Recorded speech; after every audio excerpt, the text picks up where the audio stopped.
అతను పవిత్ర ఉపాధ్యాయ వృత్తిలో కొనసాగారు. అందరికీ ఆదర్శంగా ఉండాల్సిన ఆయన గురువు అనే వృత్తికి అవమానం తెచ్చేలా ప్రవర్తించాడు. విద్యాబుద్ధులు చెప్పాల్సిన నోటితో పాడు పాటలు చెప్పి విద్యార్థినుల జీవితాలతో ఆటలాడుకున్నారు. సైన్స్ టీచర్గా మంచి పేరున్న ప్రబుద్ధుడు చివరకు దాన్ని అడ్డంగా పెట్టుకుని ఓ చిన్నారి విద్యార్థిని జీవితాన్ని చిదిమేశారు. ఇదేంటని ప్రశ్నిస్తే ఇదంతా కామని అంటూ దాటవేసిన కీచక టీచర్పై జెమిని న్యూస్ ప్రత్యేక కథనం. కృష్ణా జిల్లా చెల్లపల్లి మండలం వక్కలగడ్డలోని జిల్లా పరిషత్ ఉన్నత పాఠశాలలో ప్రధానోపాధ్యాయుడిగా పనిచేస్తున్న ఎం శివరామ ప్రసాద్ కు ఉపాధ్యాయుడిగా మంచి పేరు ఉంది. సైన్స్ బోధనలో ఆయనది అందవేసిన చేయి. అందుకే ఎక్కడ సైన్స్ ఫేర్ జరిగినా ఆయన తన ఆడపిల్లలతో వెళ్లిపోయి ప్రదర్శన చేయించి ప్రైజులు కొట్టేస్తారు. ఇదంతా పైకి కనిపించేది. మరి లోపల తనతో వచ్చిన ఆడపిల్లల జీవితాల్లో విషం చిమ్మేస్తాడు. పగలు పంతులు, రాత్రికి కామ పిశాచిగా మారి ఆడపిల్లల శీలాన్ని దోచుకుంటాడు.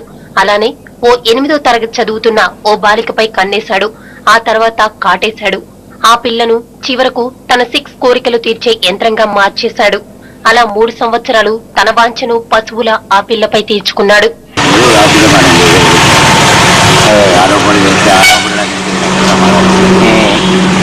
మీరు ఎలా ఫీల్ అవుతున్నారు సార్? ఎట్లా వస్తే సంతోషంగా ఉంటుంది అంటే ఇట్లా రావడం వల్ల స్టూడెంట్స్ ఇట్లా చేశారని మాస్టర్ చేశారని రావడం వల్ల సంతోషంగా ఉంటుంది సార్? అదే విషయం అనేది ఉండదు కదా, సంతోషంగా ఉండదు కదా. మరి దీని మీద మీరు ఎలా ఫీల్ అవుతున్నారండి? ఏం చెప్పాలో నాకు తెలియదు. మీరు పొలం కూడా కొనిచ్చారండి కదా సార్ ఆయనకి? అక్కడ స్కూల్ మానిపించి మీ ప్రైవేట్ స్కూల్లో జాయిన్ చేయించడానికి గల కారణం ఏంటండి? అదే ఆయన ఫాదర్ రిక్వెస్ట్. అంటే మీ ప్రైవేట్ స్కూల్లో సరిగ్గా చెప్పరు, మీరే తీసుకొచ్చారని చెప్తున్నారండి. అటైతే అందరూ వచ్చేవాళ్ళుగా. అదే పర్టికులర్ ఈ పార్టీలో ఏంటని ఆ కార్పొరేషన్ ఆ పేరు జరిగాడు. 3 ఏళ్ల కాలంలో బాధితురాలు 3 సార్లు గర్భం దాల్చింది. ఎవరికీ తెలియకుండా గుట్టు చప్పుడు కాకుండా గర్భం తీయించేశాడు. ఈ ఏడాది జనవరి 31వ తేదీన ప్రధానోపాధ్యాయుడిగా పదవీ విరమణ చేశాడు. అప్పటికి ఆ బాలిక 10వ తరగతి చదువుతుంది.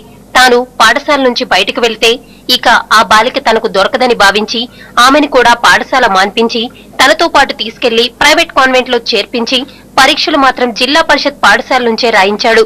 ఈలోగా బాలిక ఆరోగ్యం చెడిపోయింది. 15 సంవత్సరాల బాలిక 3 సార్లు అబార్షన్లు తట్టుకోలేక చివరకు మృత్యు వడిలోకి వెళ్లిపోయింది. అయితే విషయం మీడియా ద్వారా వెలుగులోకి రావడంతో విద్యార్థి సంఘాలు, స్వచ్ఛంద సంస్థల ప్రతినిధులు కీచకుడికి శిక్ష పడాల్సిందేనని ఆందోళనకు దిగాయి.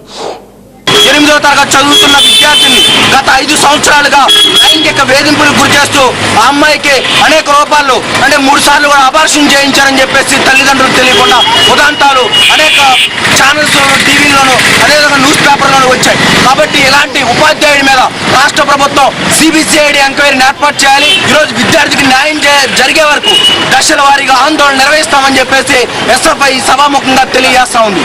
వాళ్ళు చెప్పడం గొంతు ఇన్ఫెక్షన్ వచ్చింది, ఏఆర్పి ఏదో అని చెప్పారు. దాని నుంచి పాపకి ఇన్ఫెక్షన్ వచ్చింది, అది ప్రాబ్లం అని చెప్పారు. 20-25 రోజులు మట్టి ఉంది, జ్వరం, ఫీవరు, అది గుర్తించలేదు అని చెప్తే అక్కడికి వెళ్ళిన విషయం తెలిసింది. ఈ ఘటనలో కీలక ఉపాధ్యాయుడి నీచాన్ని కప్పిపుచ్చేందుకు పెద్దలు రంగంలోకి దిగి బాలిక కుటుంబానికి కుంట పొలం ఉపాధ్యాయుడితో కొనిపెట్టించారు. దాంతో బాలిక తల్లిదండ్రులు కూడా పోయిన పిల్లపోగా పరువు నష్టం ఎందుకని గర్భ శోకంతో పాటు గుట్టును కూడా కడుపులో పెట్టుకున్నారు.